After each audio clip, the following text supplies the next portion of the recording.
Olá! Hoje a gente vai desvendar um dos truques mais engenhosos do mundo digital. Uma coisa que todo mundo usa todo santo dia e na maioria das vezes nem se dá conta. Vamos decodificar o algoritmo de Huffman.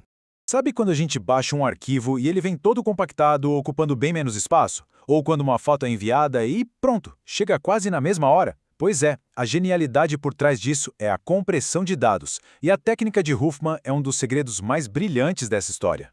A ideia central é de uma elegância que impressiona. Em vez de tratar todas as letras e símbolos de um texto do mesmo jeito, o algoritmo de Huffman age como um verdadeiro detetive de padrões. Ele olha para o texto, vê quais caracteres aparecem o tempo todo e dá para eles um tipo de apelido binário super curto. Já aqueles caracteres que quase não aparecem, bom, eles ganham um apelido mais longo.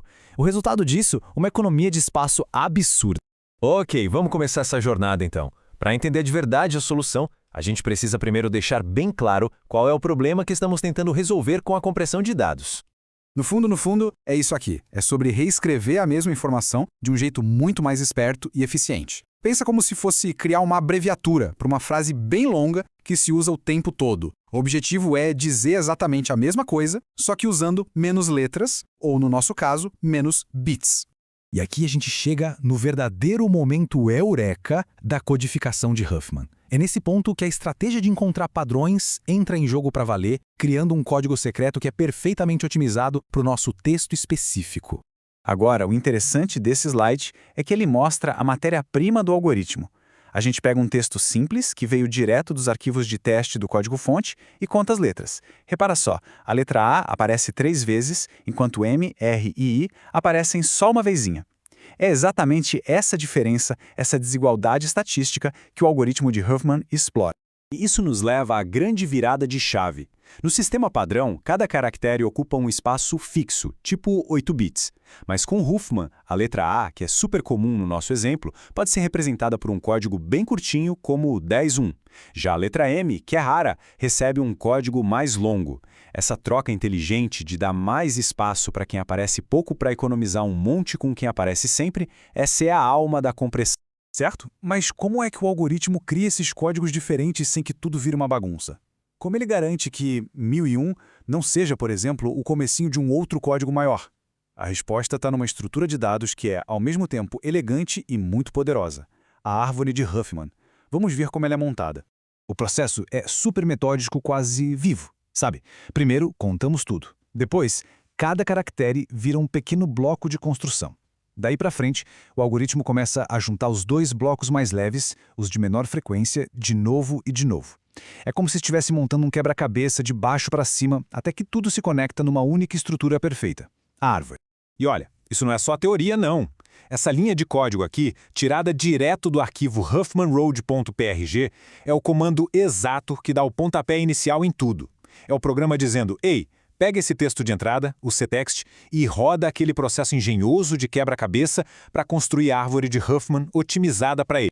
Ok, a árvore está pronta. E agora? Agora vem a parte divertida. Como a gente usa essa estrutura para, de fato, espremer o nosso texto original numa sequência super compacta de zeros e uns.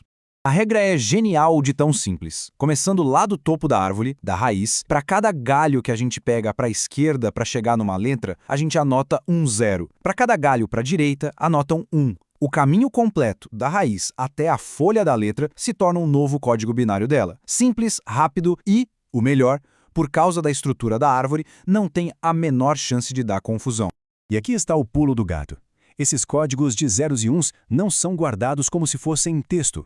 Essa linha, de um código em C, mostra a função que pega essa sequência e empacota tudo de forma ultra densa em dados binários de verdade. Ela escreve bit a bit, garantindo que não tenha um único espacinho desperdiçado. É aqui que a compressão acontece para valer, no nível mais fundamental da máquina. A teoria é ótima, né? Mas será que funciona na prática? Fomos analisar os testes do próprio código-fonte para ver o desempenho real do algoritmo em diferentes tipos de dados. Vamos dar uma olhada nos resultados. E os resultados são fascinantes. Olha só o primeiro teste. O arquivo ficou maior.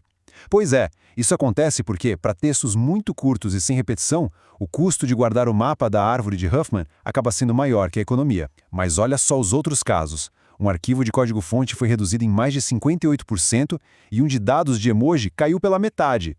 Isso só prova a regra. Quanto mais padrões e repetições, mais poderoso o algoritmo se torna. E esse gráfico aqui deixa tudo ainda mais nítido. No texto HB Affman TST02, que foi feito de propósito para ser bem repetitivo, a economia de espaço é clara, é imediata. Uma redução de 221 para 166 bytes. É a prova visual de que a estratégia de caçar padrões simplesmente funciona. No final das contas, a lição é essa. O algoritmo de Huffman é um mestre em encontrar o que é redundante e trocar por pura eficiência. É por isso que ele é tão bom para textos, códigos-fonte e basicamente qualquer tipo de dado que tenha padrões que se repetem. E esses resultados não são só números numa tabela. Eles mudaram o jeito como a gente interage com a tecnologia.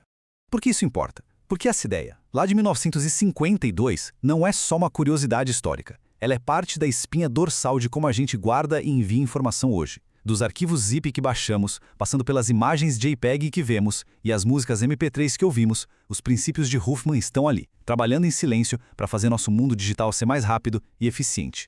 E isso deixa a gente com uma pergunta para refletir. A história de Huffman mostra como uma solução inteligente, baseada num princípio simples, pode ter um impacto que dura décadas. Fica aquela curiosidade de pensar: que outros algoritmos geniais estão nesse exato momento trabalhando quietinhos nos bastidores da nossa tecnologia? Obrigado por acompanhar esta análise.